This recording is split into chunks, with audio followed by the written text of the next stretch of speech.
She wasn't far enough along that the baby could have been his. We know that he consented to a search of his phone, but what we also know now is that he used his work phone to make 2 Google searches. One was, can deleted iMessages be recovered by Cellbrite? And number 2, can you revoke consent in Massachusetts? Some pretty loaded searches, right? So it seems like maybe he was worried about this exact thing happening and wanted to figure out if he could get his phone back or if there was any way that law enforcement wouldn't be able to find out, which at that time they supposedly didn't find all of those text messages. And it never ceases to amaze me how people will think that by wiping their phone, factory resetting it, we saw it with Stephen Stearns and the Madeline Soto case, that they actually are getting off scot-free. There's technology, people. There is technology and forensic specialists who will extract the data. So know that, Now, another autopsy was more recently done on Sandra's body by somebody named Dr. Smock. And Dr. Smock came to the conclusion that Sandra's death was not consistent with that of a self-inflicted death. He went over the differences between how things would look if she did it to herself versus if it was done to her.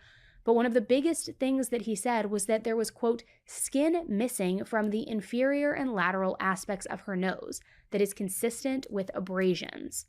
Also, that these types of injuries are commonly seen in cases of suffocation when the victim moves their nose back and forth in an effort to breathe. He came to the conclusion that the cause of her death was asphyxiation.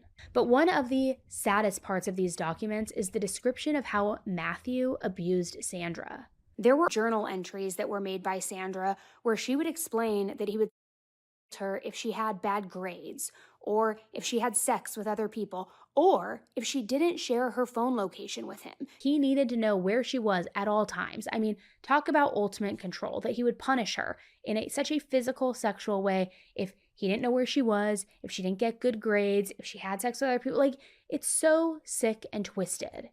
Multiple text messages also showed him asking her about her phone location being turned off.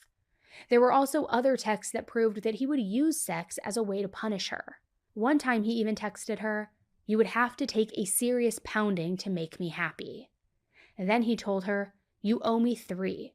I'll give you a break and I'll spread them out." Sandra responded, "Please, not all the same day."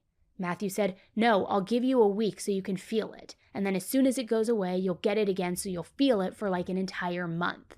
Sandra said, "It's not going to be a fun month." And Matthew said, "Not for you." Another time they were texting and Sandra asked Matthew what would be perfect for him. What would be absolutely perfect for him? And he said what would be perfect for him is, quote, "when you say no and make me take it." Full R word. So when Sandra said that she was open to doing that, he said, "It doesn't matter. I'll do whatever I want anyways." Again, just full power, control, and manipulation over this young woman. Now here's where things get even worse. During the search of his phone, the FBI found several memes about necrophilia, almost like he had this obsession with it. Now one meme said, "What does a pulse and an orgasm have in common?" And then it was followed by, "I don't care if they have either." Gross, right? Another one talks about how if you have sex on a waterbed with a corpse, it feels like, quote, "they are participating because of the movement."